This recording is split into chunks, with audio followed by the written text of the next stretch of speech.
शान्ताकारं भुजगशयनं पद्मनाभं सुरेशं विश्वाधारं गगनसदृशं मेघवर्णं शुभांगं लक्ष्मीकान्तं कमलनयनं योगिभिर्ध्यानगम्यं वन्दे विष्णु भवभयहरं सर्वलोकिकानाथम्।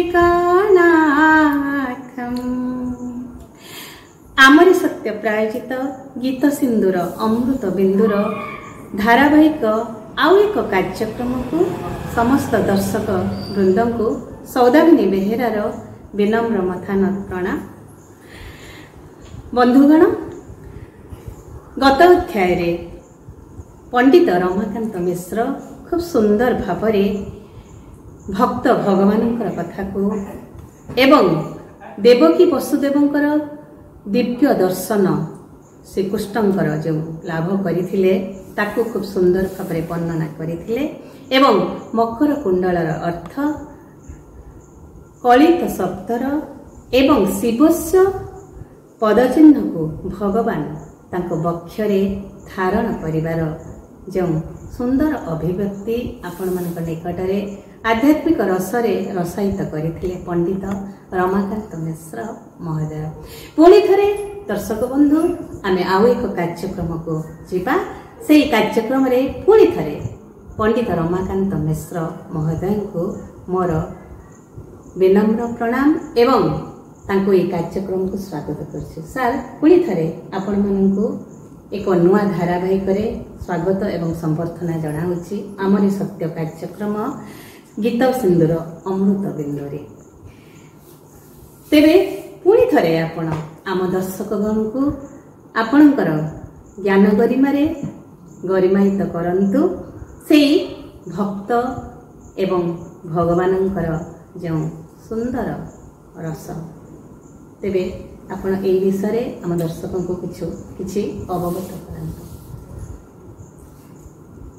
आमरी सत्यर प्रायोजित यही कार्यक्रम जिते गुड़ी अध्याय गला केवल भगवान जनाण भगवान रूप या आलोचना प्रायतः चली। आज आपन गोटे पद कहबी कविता से कविता आज पढ़ा जाऊनी स्कूल कॉलेज मानकरे।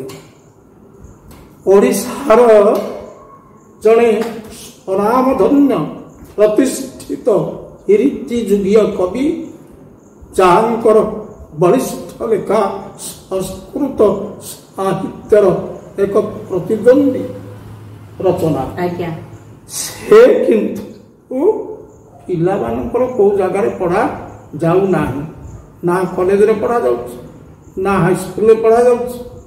ए भली कवि होचंती नयागढ़ जिल्लार इटामाटीर कवि उत्कल घंट जदुमणि महापात्र जहाँ को हास्य रसिक विदूषक एवं कवि पंडित आख्या दिया जाइछि। नयागढ़ राजा विनायक सिंह मानधाता राजसभा राजकवि एवं पंडित थे कि जदुमणि महापात्र सी जहाँ रचना करिसंती था भितरु तांकर गोटे प्रसिद्ध काव्य होछि प्रबंध पूर्णचंद्र। ये जो प्रबंध पूर्णचंद्र ये काव्य से भगवान श्री कृष्ण सहित देवी रुक्मिणी परिणय प्रसंग सुंदर भाव काव्य रूप रूपायित करिसंती। आमे तारी भितरु आज गोटे पद मु आपनकु एठी सुनेबी। यार राग होछि कामोदी राग। कामोदी राग आउ एटा होछि से देवी रुक्मिणी भगवान निकट को ଶ୍ରୀକୃଷ୍ଣଙ୍କ ନିକଟ ଏକ ଛିଟା ଗୋଟାଏ ପତ୍ର ଯେତେବେଳେ ନିଜର ପିତା ଏବଂ ଭ୍ରାତା ଇତ୍ୟାଦିଙ୍କ ଦ୍ୱାରା ଶିଶୁପାଳ ତାଙ୍କ ପାଇଁ ବର ରୂପରେ ନିର୍ବାଚିତ ହେଲା। ସେ କିନ୍ତୁ ପିଲାଦିନ ଆସକ୍ତ ଥିଲେ କାହା ପ୍ରତି? ଭଗବାନ କୃଷ୍ଣଙ୍କ ପ୍ରତି। ତେଣୁ ସେ ଗୋଟେ ଚିଠି ଲେଖିଥିଲେ କୃଷ୍ଣଙ୍କ ନିକଟକୁ। ସେଇ ଯୋଉ ଚିଠିଟା ତା ଭିତରେ ସେ କଣ ଲେଖିଥିଲେ ଯଦୁମଣିଙ୍କ ସାହିତ୍ୟରୁ ମୁଁ ଗୋଟିଏ ପଦ ଉଦ୍ଧାର କରିକି ଆପଣଙ୍କୁ ଶୁଣ। ରାଗ କାମୋଦି ନିଗମ ବନିତାର ଫୁଲ ଭାସିଖର ମଞ୍ଜୁ ବଞ୍ଜୁଳ କଳି ଗୁଚ୍ଛ ପଦାଙ୍ଗୁଳିରୁ ଢାଳି ବ୍ରହ୍ମସଲୀଳ ଶୂଳି ଗର ଜ୍ୱାଳା କଳ ତୁଚ୍ଛ ହେ ଯଦୁବଚ୍ଛ ଧାତା ଚିନ୍ତା କୁହେଲ ମତ୍ସ୍ୟ সিন্ধু সিন্ধু কে কল উচ্ছ চক্রার্থ কর্তন কর্তরি কলবন নর্তন কারি হরি অচ্ছ হে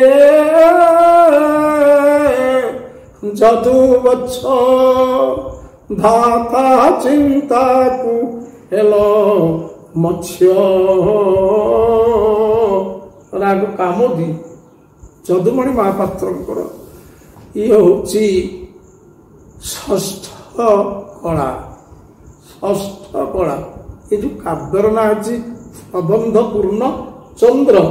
ପୂର୍ଣ୍ଣ ଚନ୍ଦ୍ରରେ ଗୋଟିଏ ଗୋଟିଏ କଳା ଥାଏ ନା, ପ୍ରଥମ କଳା, ଦ୍ୱିତୀୟ କଳା, ତୃତୀୟ କଳା, ଏଣୁ 15 କଳାରେ 16 କଳାରେ ସେ ପୂର୍ଣ୍ଣ ହୁଏ, ବୁଝିଲେ। ତେଣୁ କାବ୍ୟର ନାଁ ଯେହେତୁ ପ୍ରବନ୍ଧ ପୂର୍ଣ୍ଣ ଚନ୍ଦ୍ର, ତେଣୁ ପ୍ରଥମ ଛାନ୍ଦ, ଦ୍ୱିତୀୟ ଛାନ୍ଦ ଏପରି ନାମକରଣ ନ କରି ସେ ତାକୁ କରିଛନ୍ତି ପ୍ରଥମ କଳା, ଦ୍ୱିତୀୟ କଳା, ତୃତୀୟ କଳା ଇତ୍ୟାଦି ନାମକରଣ କରିଛନ୍ତି। ଆହା କେଡ଼େ ସୁନ୍ଦର ଯଦୁମଣି ମହାପାତ୍ରଙ୍କର ପ୍ରବନ୍ଧ ପୂର୍ଣ୍ଣଚନ୍ଦ୍ର କଳାରେ କି ସୁନ୍ଦର ଭାବରେ କାବ୍ୟ ଚେତନାରେ ଉଦ୍ବୁଦ୍ଧ କରିଛନ୍ତି ଏବଂ ସୁନ୍ଦର ଭାବରେ ବର୍ଣ୍ଣନା କରିଛନ୍ତି।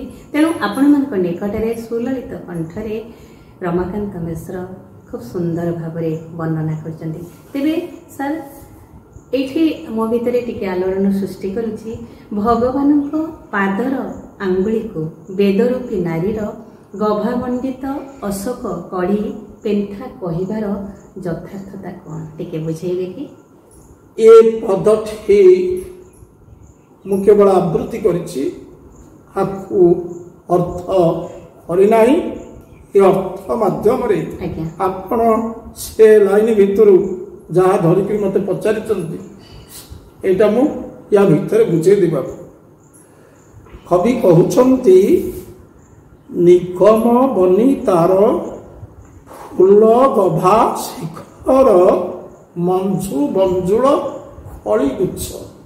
ଆପଣ ଦେଖନ୍ତୁ ଯଦୁମଣି ସାହିତ୍ୟ କି ପ୍ରକାର ପଦ ଯୋଜନା ଏବଂ କି ଭାବଧାରା। ସେ କହୁଛନ୍ତି ନିଗମ ବନିତା। ନିଗମ, ନିଗମ କହିଲେ ବେଦ, ସେ ବ୍ରହ୍ମାଙ୍କର ରଚିତ ଯୋଉ ବେଦ, ଏ ବେଦ, ବେଦ ହେଉଛି ଗୋଟିଏ ବନିତା। ବନିତା କହିଲେ ନାରୀ, ତାମାନେ ବେଦ ରୂପିଣୀ ନାରୀ।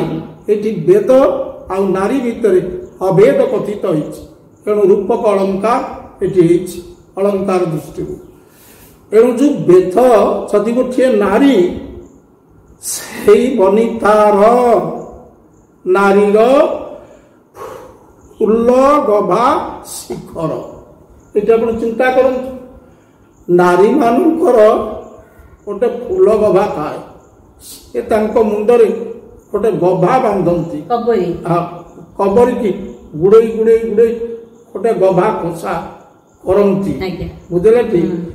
ଯୋଉଟା ଆମର କବି ସମ୍ରାଟ ଭଞ୍ଜଙ୍କର ରଚନାରେ ବି ଅଛି, ଏଥୁ ଅନନ୍ତରେ ରସ ଶୁଣ ସେ ମାଲୁଣି ବେଶ, ଟଭା ଫାଳ ପରି ଖୋସା ଖୋସିଛି ଦୋଷା। ଯେ କି ସୁନ୍ଦର ବର୍ଣ୍ଣନା। ଟଭା ଫାଳିଆ ଖୋସାଟା ବେଦ ଯଦି ଗୋଟିଏ ନାରୀ, ଏ ବେଦ ନାରୀର ଫୁଲ ଗଭା, ଏଇ ଯୋଉ ଫୁଲ ଗଭାକୁ ସେ ବାନ୍ଧିଛି, ଏଇ ଗଭାର ଶିଖର ତାର ଅଗ୍ରଭାଗରେ, ସେ ଗଭାର ସର୍ବୋଚ୍ଚ ସ୍ଥାନରେ, ଯେମନ ଶିଖର ଦେଶ କଣ କରିଛି ନା ମଞ୍ଚୁ ଗଞ୍ଜୁଳ କଳି ଗୁଚ୍ଛ। କେତେ ଫୁଲ ତ ଦିଆ ହେଇକରି ଗଭା ବନ୍ଧା ହେଇଛି, ତାର ଅଗ୍ରଭାଗରେ ମଞ୍ଜୁ କହିଲେ ସୁନ୍ଦର, ବଞ୍ଜୁଳ କହିଲେ ଅଶୋକ, କଳି କହିଲେ କଡ଼ି, ଗୁଚ୍ଛ କହିଲେ ପେନ୍ଥା। ସୁନ୍ଦର ଅଶୋକ କଡ଼ି ଇଏ ପେନ୍ଥାଟିଏ ରଖିଛି। ବେଦ ରୂପିଣୀ ନାରୀ ନିଜ ଫୁଲ ଗଭାର ଅଗ୍ରଭାଗରେ, ଏ ଯୋଉ ବଞ୍ଜୁଳ କହିଲେ ଅଶୋକ ଫୁଲ, ଆପଣ ଜାଣିଥିବେ ଗୋଟେ ଅଶୋକାଷ୍ଟମୀ ହୁଏ, ଅଶୋକ ଫୁଲ ପଡିକିରି ପୂଜା ହୁଏ, ସେ ପାଣି ପାଆନ୍ତି। ତେଣୁ ସେଇ ଯୋଉ ଅଶୋକ କଢି ପେନ୍ଥାଟିଏ ସେ ଗଭାରେ ସେ ପୋଷିଛି। ଏ ଯୋଉ ଅଶୋକ କଢି ପେନ୍ଥା, ବେଦ ଯଦି ନାରୀ ହେଲା, ବେଦ ନାରୀର ଗଭାରେ ଅଶୋକ କଢି ପେନ୍ଥାଟା କିଏ? କବି କହୁଛନ୍ତି, ପଦାଙ୍ଗୁଳିରୁ ଢାଳି, ଭଗବାନଙ୍କର ପଦାଙ୍ଗୁଳି, ଭଗବାନଙ୍କର ଯୋଉ ପାଦ, ଭଗବାନଙ୍କ ପାଦର ଯୋଉ ଅଙ୍ଗୁଳି ଗୁଡ଼ିକ, ପାଦର ଯୋଉ ଆଙ୍ଗୁଠି ଗୁଡ଼ିକ, ସେଇ ଆଙ୍ଗୁଠି ଗୁଡ଼ିକ ହଉଛି ଅଶୋକ କଢି ପେନ୍ଥା। ବେଦ ଯଦି ନାରୀ, ତାର ଫୁଲ ଗଭାରେ ଗୁମ୍ଫିତ ହେଇଥିବା ଅଶୋକ କଢି ପେନ୍ଥା ହଉଛି ଭଗବାନଙ୍କର ପାଦର ଆଙ୍ଗୁଳି। ଏଣୁ କବିଙ୍କର କହିବାର ଅର୍ଥ, ବେଦରେ ଭଗବାନଙ୍କର ପାଦର ମହିମାକୁ ବର୍ଣ୍ଣନା କରାଯାଇଛି। ଏଣୁ ବେଦ ଭଗବାନଙ୍କ ପାଦର ମହିମା ଗାନକୁ ନିଜର ଅଳଙ୍କାର ଭାବରେ ବେଦ ଗ୍ରହଣ କରିଛି। ତେଣୁ ବେଦ ନାରୀ ନିଜର ବଥାର ଗଭାଗ୍ରରେ ଭଗବାନଙ୍କର ପଦାଙ୍ଗୁଳି ରୂପକ ଏ ଅଶୋକ କଢି ପେନ୍ଥାକୁ ଧାରଣ କରିଛି। ଏବଂ ତ ଭଗବାନଙ୍କର ଯେଉଁ ଅଙ୍ଗୁଳି, ସେଇ ଅଙ୍ଗୁଳିକୁ ଢାଳି ବ୍ରହ୍ମ ଶରୀର, ଭଗବାନ ସେଇ ଅଙ୍ଗୁଳିରୁ, ସେଇ ଆଙ୍ଗୁଠିରୁ ବ୍ରହ୍ମ ଶରୀର କହିଲେ ଗଙ୍ଗା ନଦୀର ଜଳ, ଗଙ୍ଗା ନଦୀର ଜଳ ଭଗବାନ ସେଇ ଆଙ୍ଗୁଠିରୁ ଅଜାଡ଼ି ଦେଲେ। କୋଉଠି ଅଜାଡ଼ିଲେ ନା ଶୂଳି ଗରଳ ଜ୍ୱାଳା କଲ ତୁଚ୍ଛ। ଶୂଳି କହିଲେ ଶିବ, ଶୂଳ ଅସ୍ତ୍ର ଅଛି, ତେଣୁ ଶିବଙ୍କର ଅନ୍ୟ ନାମ ହଉଛି ଶୂଳି। ତେଣୁ ସେଇ ଯୋଉ ଶୂଳି, ସେ ଯୋଉ ମହାଦେବ, ସେ ମହାଦେବଙ୍କର ମସ୍ତକରେ ଭଗବାନଙ୍କ ପାଦର ବ୍ରହ୍ମ ଶରୀର ବୋଲି ଯୋଉ ଗଙ୍ଗା ଥିଲେ, ସେ ଗଙ୍ଗା ଜଳ ଶିବଙ୍କ ମସ୍ତକରେ ପଡ଼ିଲା। ପଡ଼ିବାରୁ ଗରଳ ଜ୍ୱାଳା କଲ ତୁଚ୍ଛ। ଶିବ ଯୋଉ ଗରଳ ପାନ କରିଥିଲେ ସମୁଦ୍ର ମନ୍ଥନରେ, ବିଷ ପାନ କରି ତାଙ୍କ ଅଙ୍ଗରେ ଜ୍ୱାଳା ହଉଥିଲା, ବିଷ ଜ୍ୱାଳା, ଗରଳ ଜ୍ୱାଳା, ତାକୁ ତମେ ଉପଶମ କରିଥିଲ।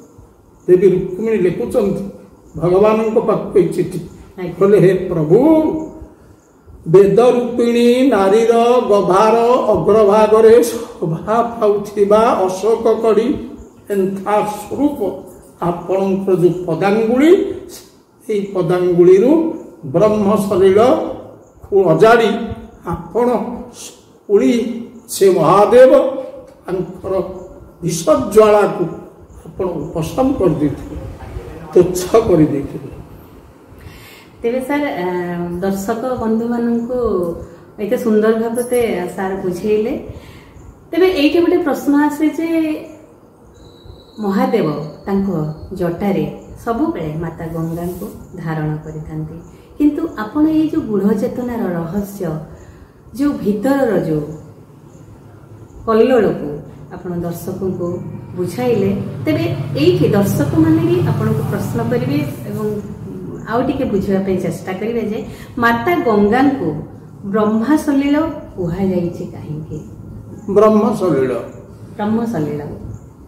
सलील गंगा को काहेकि कुहा गला आज्ञा एटा होछि भगवानंकर वामन अवतार जेतेबेले मत्स्य कच्छप वराह नृसिंह वामन अवतार होछि भगवानंकर पंचम अवतार एणु ये वामन रूप जेतेबेले भगवानंकर हला एतेबेले भगवानंकर त्रिविक्रम विक्रम कहले पद भगवानंकर तीनिटा पाद हला गोटे पाद गला स्वर्ग को गोटे पाद रहिला मर्त्य आ गोटे पाद नाभिरु बाहर करी गला पाताल एणु कहिबार कथा होछि भगवानंकर से पादटी आकाश को उठिला या बाबद बहुत कवि बहुत कथा लिखिଛନ୍ତି संस्कृतर एक गद्य उपन्यास कवि होଛନ୍ତି दंडी लिखिଛନ୍ତି भगवानंकर जो पाद उठी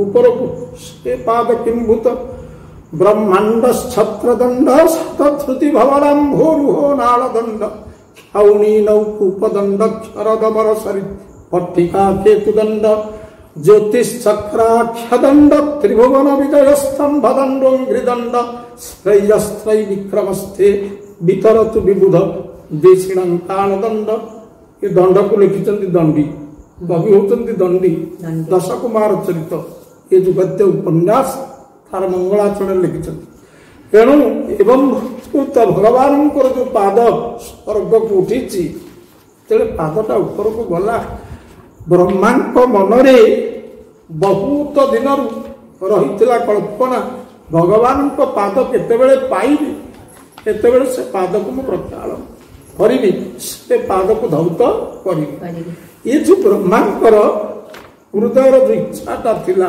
ये वामनंकर पाद जेतेबेले ऊपर को उठी ब्रह्मा अनेक दिन बहु जल निज कमंडल रे संचय करके रखी तेणु वामनंकर पाद जेतेबेले गला से पादरे अजाड़ी देले भगवानंकर पाद को धोइबा पई कहले ये पाद तो आसला ऊपर को तो से पादर से अजाड़ी देले से भगवानंकर पाद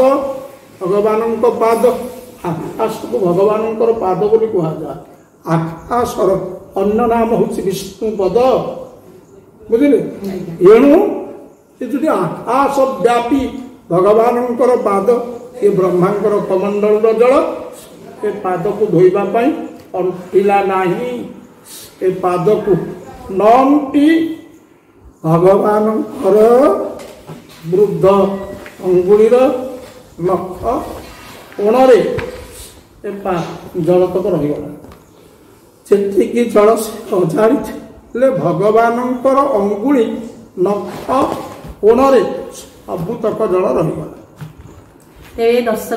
जेतेबेले परवर्ती पर्याय सूर्य कूल जात होइतिबा राजा भगीरथ राजर्षि कठोर तपस्या करी निज पितृपुरुषंकर मुक्ति निमंते भगवान पादर गंगा माता को आनिले गंगा जेतेबेले दरावतरण करिवे गंगा को किए धारण करिवो यही कथा जेतेबेले चिंता हला तेतेबेले भगवान शंकर को भगीरथ स्तुति कले आपण माँ गंगा को धर निजर विस्तीर्ण जटावण भितर गंगा को धारण कले किए महादेव तेणु ब्रह्मा अजाड़ी थिबा जल गंगा रूप भगवान मथारे पतित हला तेणु यही कथा को जदुमणि महापात्र कहते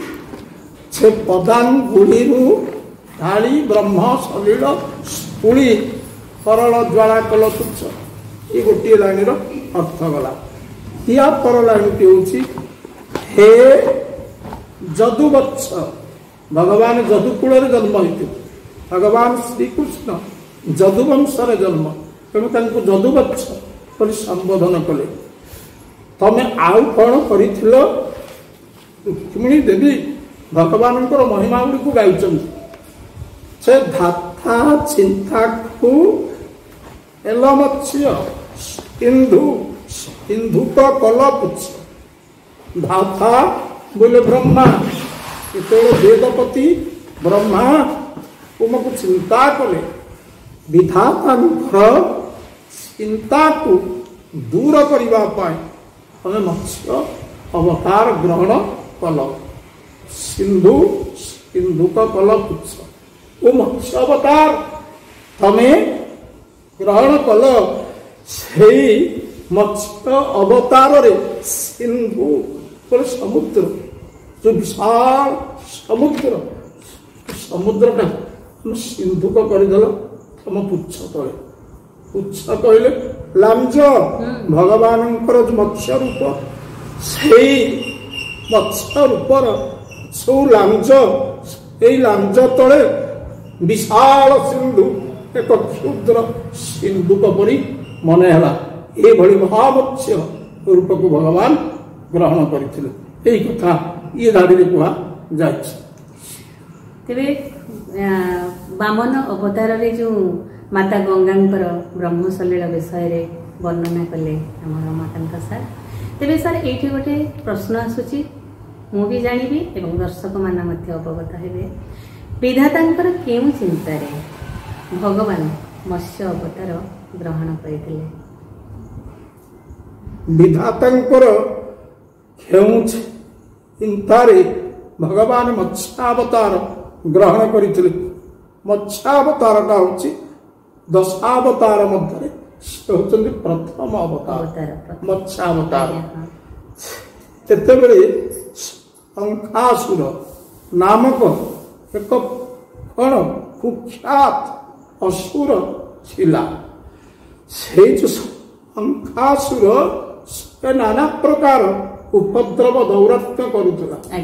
ଏପରିକି ଦେବତା ମାନଙ୍କର ବୁଦ୍ଧିକୁ ଅକଲକୁ ଗୁଡୁମ କରିବା ପାଇଁ, ସେମାନେ ବୁଦ୍ଧିକି ଅଜେଇ ଦେବା ପାଇଁ ଦେବତା ମାନେ ଜାଣନ୍ତି କାହାଠୁ? ବ୍ରହ୍ମାଙ୍କଠୁ। ବ୍ରହ୍ମା କୋଉଥିରୁ କହିବେ ନା ବେଦପତିରୁ କହିବେ। ତେଣୁ ବ୍ରହ୍ମାଙ୍କର ବେଦପତିକୁ ଚୋରି କରି ନେଇ ଶଙ୍ଖାସୁର ସମୁଦ୍ର ଭିତରେ ଲୁଚିଥିଲା। ତାକୁ ଜାଣିବା ପରେ ଏ ବିଶାଳ ସମୁଦ୍ର ଭିତରୁ ବ୍ରହ୍ମାଙ୍କର ଏ ବେଦପତିକି କିଏ ଉଦ୍ଧାର କରିବ? ବେଦପତି ହଉଛି ବ୍ରହ୍ମାଙ୍କର ପାଞ୍ଜି। ସେଇଟା ନଥିଲେ ବ୍ରହ୍ମାଣ୍ଡ ହେଲେ ଜଗତ ଚଳିବନି। ଏଣୁ ଏଇଠି କ'ଣ ହେଲା? ଭଗବାନ ମତ୍ସ୍ୟ ରୂପ ନେଲେ। ଏ ପ୍ରଥମେ ଜଣେ ଋଷିଙ୍କ ତପସ୍ୟା କଲାବେଳେ ଯୋଉ ଜଳାଞ୍ଜଳି ଦିଅନ୍ତି, କ୍ଷୁଦ୍ର ମୀନ ଭାବରେ ରହିଲେ। ତାକୁ ଭଗବାନ ରଖିଲେ, ସେ ଋଷି ରଖିଲେ କମଣ୍ଡଳୀରେ। କମଣ୍ଡଳ ପୂର୍ଣ୍ଣ ହେଲା। ଏଇଭଳି ପ୍ରତ୍ୟେକ ଜଳପାତ୍ର, ନଦୀ, ହ୍ରଦ, ପୁଷ୍କରିଣୀ ଯାହା ଯୋଉଠି ରହିଲା, ସେ ମତ୍ସ୍ୟର କାୟା ପଡ଼ିଲା ଏବଂ ତାହା ପୂର୍ଣ୍ଣ ହେଲା। ଶେଷରେ ବିଚାର କଲେ, ଇଏ ପୃଥିବୀ ପୃଷ୍ଠରେ ସମୁଦ୍ର ବ୍ୟତୀତ ଅନ୍ୟ ଜଳାଶୟ ନାହିଁ ଯେ ବିଶାଳ ମତ୍ସ୍ୟକୁ ଧାରଣ କରିବା ପାଇଁ ସମୁଦ୍ର ଭିତରେ। ସମୁଦ୍ର ଭିତରେ ଯେତେବେଳେ ଛାଡ଼ି ଦେଇଛନ୍ତି ସମୁଦ୍ରକୁ, ଏ ମାଛର କାୟା ବ୍ୟାପିଗଲା। ଏପରି ବ୍ୟାପିଲା ଯେ ସମୁଦ୍ରଟା ତାଙ୍କ ଲାଞ୍ଜ ତଳେ ଗୋଟେ କ୍ଷୁଦ୍ର ସିନ୍ଧୁକ ପରି ପ୍ରତୀୟମାନ ହେଲା। ସେଇ ସିନ୍ଧୁକ କରି ସମୁଦ୍ରକୁ ଭଗବାନ କଲେ କ'ଣ? ଶଙ୍ଖାସୁରକୁ ମାରି, ତାକୁ ମାରିଲେ କେମିତି? କୌଣସି ଅସ୍ତ୍ରରେ ମରିବ ନାହିଁ। କିଏ ବର ସିଏ ପାଇଛି। ତେଣୁ ଭଗବାନ କଲେ କ'ଣ? ତା ମୁହଁରେ ମୁହଁକୁ ଲଗେଇଲେ। ଶଙ୍ଖାସୁରର ମୁହଁରେ ମୁହଁକୁ ଲଗାଇ ତାକୁ ଫୁଙ୍କିଲେ। ଭଗବାନଙ୍କର ଯୋଉ ଫୁଙ୍କିବା, ସେଥିରେ ସେ ବେଲୁନ ପୁରିଲା ଭଳିଆ ପୁଲିକିରି ଫାଟିଗଲା। କିଏ ସେ ଅସ୍ତ୍ର କିଛି ଆବଶ୍ୟକ ନାହିଁ। ତେଣୁ ଏଇଭଳି ଭାବରେ ବ୍ରହ୍ମାଙ୍କର ଚିନ୍ତାକୁ ଦୂର କଲେ, ଶଙ୍ଖାସୁରକୁ ମାରିଲେ ଏବଂ ବେଦପତିକୁ ଆଣି ବ୍ରହ୍ମାଙ୍କ ହସ୍ତରେ ଅର୍ପଣ କରିଥିଲେ। ଇଏ ହେଲା ଶ୍ରୀପାଦରେ ଥିବା ବ୍ରହ୍ମାଙ୍କର ଚିନ୍ତାର କଥା। ୟା ପରେ କବି କହୁଛନ୍ତି, ଧାତା ଚିନ୍ତାକୁ ହେଲ ମତ୍ସ୍ୟ ଆଉ ଗୋଟିଏ ଧାରି କବିତା ଆମର ରହୁଛି ସକ୍ରାର୍ଥ କର୍ତ୍ତନ କର୍ତ୍ତରୀ କଲବନ ନର୍ତ୍ତନକାରୀ ହରି ଅଛ।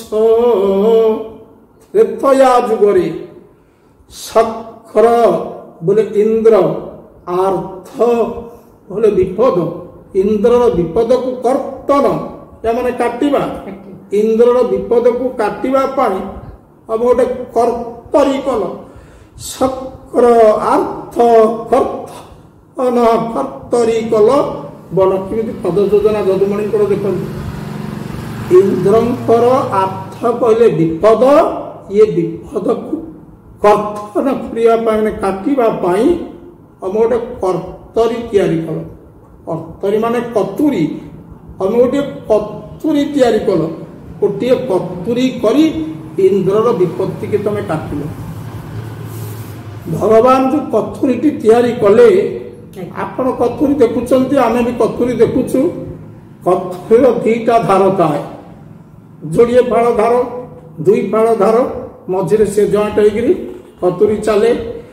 ଯଦି ଭଗବାନ ଇନ୍ଦ୍ରର ବିପତ୍ତିକି କାଟିବା ପାଇଁ ଗୋଟିଏ କତୁରୀ ତିଆରି କଲେ, ଏ କତୁରୀର ଦୁଇଟି ଧାର କିଏ ନା ବନନର୍ତ୍ତନକାରୀ, ବନରେ ନୃତ୍ୟ କରୁଥିବା, ବନରେ ଡେଉଁଥିବା, ନାଚୁଥିବା ହରି ଅଛ।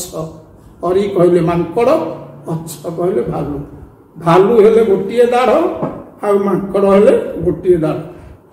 ଏ ଭାଲୁ ମାଙ୍କଡ଼ଙ୍କୁ ଦୁଇଟି ଦାଢ଼ କରି ଗୋଟିଏ କତୁରୀ ତିଆରି କରି ଏଇଥିରେ ତମେ ଇନ୍ଦ୍ରର ବିପତ୍ତିକି କାଟିଲ। ଏଇ କଥା ଯଦୁମଣିଙ୍କର ଭାବଧାରାକୁ ଆପଣ ବିଚାର କରନ୍ତୁ। ଏ ସାହିତ୍ୟ ଆଜି ଉପେକ୍ଷିତ। ଆପଣ ଯଦି ଶୁଣିବେ, କିଛି ପାଲାବାଲା ଗାଉଥିବେ, ପାଲା ଗାୟକ ମାନେ ଗାଉଥିବେ, ନହେଲେ ତ କିଛି ପ୍ରବକ୍ତା କୋଉଠି ମଞ୍ଚରେ ଭାଷଣ ଦେଲାବେଳେ କିଛି କହୁଥିବେ, ନହେଲେ ଇଏ ଏମିତି ପଡ଼ି ରହିଛି, ଆକୁ କେହି ପଚାରୁନାହାନ୍ତି। ଏ ସୁନ୍ଦର ସାହିତ୍ୟ। ଯଦୁମଣି ମହାପାତ୍ରଙ୍କର ଯେଉଁ ବ୍ୟଙ୍ଗାତ୍ମକ ଯେଉଁ ଶୈଳୀରେ ସେ ତ ବହୁତ ବର୍ଣ୍ଣନା କରିଛନ୍ତି, କିନ୍ତୁ ଆଧ୍ୟାତ୍ମିକ ଚେତନାରେ ସେ ଉଦ୍ଭୁତ ଏତେ ଗୁଡ଼ିଏ କଥା ସେ କାବ୍ୟ ପ୍ରବନ୍ଧ ପୂର୍ଣ୍ଣଚନ୍ଦ୍ର କଳା କାବ୍ୟରେ ସେ ଏଗୁଡ଼ିକ ବର୍ଣ୍ଣନା କରିଛନ୍ତି ଏବଂ ଆପଣମାନଙ୍କ ନିକଟରେ ଖୁବ୍ ସୁନ୍ଦର ଭାବରେ ଖୁବ୍ ରସାୟିତ କରି ରମାକାନ୍ତ ସାର୍ ଆପଣମାନଙ୍କୁ ବୁଝାଉଛନ୍ତି। ତେବେ ସାର୍, ଆପଣ ଏଇ ଯେଉଁ ପ୍ରଶ୍ନ ଏଇ ଯେଉଁ ତା ଆଗରୁ ଆପଣ ବୁଝାଉଥିଲେ, ଯେଉଁ ଇନ୍ଦ୍ରଙ୍କର କଥା ଆସିଲା, ଇନ୍ଦ୍ର ହେଉଛନ୍ତି ରାଜା ସ୍ୱର୍ଗପୁରର। ତେଣୁ ଇନ୍ଦ୍ରଙ୍କର ଆର୍ତ ବା ବିପଦ କ'ଣ ଥିଲା? ଓହୋ, ଅର୍ଗାଧିପତି ଇନ୍ଦ୍ର, ଦେବରାଜ ଇନ୍ଦ୍ର। ଇନ୍ଦ୍ରଙ୍କର ଅନ୍ୟ ନାଁ ହେଉଛି ସୁନାଶିର। ସୁନାଶିର ବୋଲେ କେତେକ ବୁଝନ୍ତି ସୁନାର ମୁଣ୍ଡ, ଶିର କହିଲେ ମୁଣ୍ଡ, ନା ନା ନା, ଉ କହିଲେ ଉତ୍ତମ, ନାସିର এটা হচ্ছে দন্ত স্বরে দীর্ঘইকার। নাসির, নাসির কহিলে সেনাবাহিনী, উত্তম সেনাবাহিনী যার সে হচ্ছেন সুনাসির। তেণু ইন্দ্র সুনাসির হেলে মধ্য এক বিরাট লড়ুয়া দেববাহিনী, দেবসেনা ইন্দ্রଙ୍କର ଥିଲେ ମଧ୍ୟ ତ୍ରେତୟା ଯୁଗରେ ଇନ୍ଦ୍ର ପଡ଼ିଲେ ବିପଦରେ। ତ୍ରେତୟା ଯୁଗରେ ଇଏ ପ୍ରବଳ ପରାକ୍ରମୀ ଈଶ୍ୱରବାସୁତ ଯେ କି ରାବଣ, ଏ ରାବଣ ଏକ ଦୁର୍ଦାନ୍ତ ଦୈତ୍ୟ। ସେ ଯୋଉ ରାବଣର ଯୋଉ ଦୌରାତ୍ମ୍ୟ, ରାବଣର ଯୋଉ ଉପଦ୍ରବ, ରାବଣ ହେଲା ତ୍ରିପୁର ବିଜୟ। ଏମିତିକି ଦେବତା ମାନଙ୍କୁ ନିଜ ପାଦ ତଳେ ସେ କଟେଇଲା। यार वर्णना बहु ओडिया काव्य कविता एवं बहु संस्कृत काव्य कवितार अभिमान करिसंती। मु गोटे पद एटी आपनकु उदाहरण आकार सुनाबक चाहूँ। महाभारत पर कवि कहिसंती, कवि हनुमान कहिसंती, इंद्रं मल्लकरं सहस्र किरणं चंद्र सहस्र किरणम द्वार प्रतिहारकम चंद्रम छत्रधरम समीर वरुणौ समर्जयन्तां गृहान् पाचखे परिनिष्ठितो हुतवो हेमद गृहे लक्ष्यसे रक्ष्यो अक्ष्यो मनुष्यमात्र वपुषम तं राघवं नौमि किं राघवंक पाखरे रामंक पाखरे आत्म समर्पण करिबा पाई रावणर हितैषी माने जेतेबेले ताकू कहिचंती सेतेबेले रावण कहूची इंद्रं मल्यकरम इंद्र देवराज स्वर्गाधिराज देवराज इंद्र आर जो प्रमोद वन एटा होची नंदन कानन से नंदन कानन ये पारिजात फूल तोड़ी आनी माल तैयार करी इंद्र मो बेकरे लंबे दूची मोर माली एची इंद्र इंद्रं मल्यकरम सहस्र किरण सूर्य सूर्य मोर द्वारपाल होइछन गेट पर हेगिरी सूर्य मोर रहिछन चंद्रं छत्रधरम चंद्र मो पर छत्र टेकिचंती छाती टेकंती छत्र टेकिचंती समीर वरुण समीर कहले पवन एवं वरुण देवता पवन वरुण देवता ये उभय मो घर सफा करुचंती सम्मार्जन करुचंती घर को परिष्कार करुचंती ओळाओळी करुचंती पाचके परिनिष्ठित एणु पाचक कार्य उपकार भाव अग्नि देवता उपकार भाव मो घर आसिक रोषे करुच या व्यतीत स्वर्गर जो सुंदरी मान अंति ब्रह्मा मेना उर्वशी तिलोत्तमा वृताची विश्वाची इत्यादि अप्सरी वृंद इंद्र सभा नृत्य को छाड़ी रावण आगे राष्ट्र नृत्य कर अभिमान रही रावण आ ये जो राघव बोले राम किए राम किए ना रक्ष्यो भक्ष्यो मनुष्य मात्र वपुषम राक्षस मानकर खाद्य सब मानव राक्षस माने मानव मान को खाती तेणु मानव बपुधारी मानव देह को धरी राक्षस खाद्य बोलौथिबा शरीर को धारण करिथिबा ये राम को मुझे मुंडिया मारिकी ता भार्य को ता पाखे नहीं फेरे यही कथा तुम मैंने मत परामर्श दौच ये भली थिला रावणर अहंकार एवं यही अहंकार रे इंद्र आशंका करुथिले तांकर इंद्र पदवी मध्य छाली जीवो तेणु तीन पुर शांति आनिबा पाई निज इंद्र पद को बजाय रखिबा पाई इंद्र भगवान को स्तुति करथिले एवं भगवान अयोध्यापुर रे दशरथ महाराजन ठारू कौशल्या राणी गर्भरु माँ कौशल्या गर्भरु राम रूप अवतरण करथिले एवं वनवास काल रे भल्लुक मर्कट दुईटी बाहिनी नहीं रावण को विनाश करी इंद्र विपत्ति को काटिथिले जदुमणि महापात्र निजर काव्यिक छटारे निजर कवि चातुरी ताकू कहले नाई नाई भगवान गोटे कतुरी तैयार कले इंद्र विपत्ति की काटिबा पे गोटे कतुरी कले कतुरीर दुईटी दाड़ थाए गोटे दाड़ हेले भल्लुक आ गोटे दाड़ हेले मरकट यही मानू भगवान त्रेतया जुगरे इंद्रर विपत्ति की छेदन करथिले यही भली भाव देवी रुक्मिणी भगवान महिमा गान करी कृष्ण को निकट को पत्र दौन हे प्रभु तमें या सब करमर ये क्वालिटी गुड़ाक सब आगु अच्छी यही कथाटा वर्णना कर सुंदर भाव वर्णना करिसंती जदुमणि महापात्र तांको प्रबंध पूर्णचंद्र कला माध्यम तेबे ओडिशा एवं आमर ए भारत रे जेते जेते महाकाव्य रचना करा जायछि एई भली भाबरे जदि आलोचना हुए तेबे दर्शक गण अनेक किछि जानि परिबे तेबे आजिर ए कार्यक्रम रे महापात्र जदुमणिंकर जो भगवानंकर पादर अंगुली ଅଶୋକ କଡ଼ି କରି ଯେଉଁ ଦୃଶ୍ୟମାନଠୁ ଆରମ୍ଭ କରି ମାତା ଗଙ୍ଗାଙ୍କୁ ବ୍ରହ୍ମସଲୀଳ କାହିଁକି କୁହାଯାଏ ଏବଂ ବିଧାତାଙ୍କର କେଉଁ ଚିନ୍ତାରେ ମତ୍ସ୍ୟ ଅବତାର ଗ୍ରହଣ କରିଥିଲେ ପ୍ରଭୁ ନାରାୟଣ, ଯିଏକି ପାଳନକର୍ତ୍ତା ଶ୍ରୀ ବିଷ୍ଣୁ, ଏବଂ ଇନ୍ଦ୍ରଙ୍କର ଆର୍ତ ବା ବିପଦ କ'ଣ ଥିଲା, ଖୁବ୍ ସୁନ୍ଦର ଭାବରେ ବର୍ଣ୍ଣନା କଲେ ପଣ୍ଡିତ ରମାକାନ୍ତ ମିଶ୍ର ମହୋଦୟ। ତେବେ ଏହି ଅଧ୍ୟାୟରେ ଆପଣମାନେ ଅନେକ କିଛି ଜାଣିପାରିଲେ ଏବଂ ଆଧ୍ୟାତ୍ମିକ ରସରେ ରସାୟିତ ହେଲେ। ତେବେ ମୁଁ ଆଶା କରିବି ପୁଣି ଆଗାମୀ ଅଧ୍ୟାୟରେ ଆମେ ଆହୁରି ବି କିଛି କଥା, କିଛି ଆଲୋଚନା, ଆଧ୍ୟାତ୍ମିକ ଚେତନା ଆପଣଙ୍କ ନିକଟରେ ବାଢ଼ିଦେବୁ। ତେବେ ଆମର ଏହି ଚ୍ୟାନେଲକୁ ଦେଖିବା ପାଇଁ ଆମରି ସତ୍ୟ ପ୍ରାୟୋଜିତ ଯେଉଁ ଅମୃତ ବିନ୍ଦୁ ସିନ୍ଧୁର କାର୍ଯ୍ୟକ୍ରମରେ ଆପଣମାନେ ସାମିଲ ହୁଅନ୍ତୁ ଏବଂ ଆମର ଚ୍ୟାନେଲକୁ ଲାଇକ୍, କମେଣ୍ଟ ଏବଂ ସବସ୍କ୍ରାଇବ୍ କରିବା ପାଇଁ ଜମାରୁ ଭୁଲନ୍ତୁ ନାହିଁ। ତେବେ ପୁଣି ଥରେ କୃତଜ୍ଞତା ଜ୍ଞାପନ କରିବି ପଣ୍ଡିତ ରମାକାନ୍ତ ମିଶ୍ର ମହୋଦୟଙ୍କର ଯେଉଁ ଶବ୍ଦ ଚାତୁରୀରେ ଆପଣମାନଙ୍କ ନିକଟରେ ସେ ବାଢ଼ିଦେଲେ ଯଦୁମଣି ମହାପାତ୍ରଙ୍କର ସେହି କାବ୍ୟ ଚେତନାର କିୟଦଂଶ।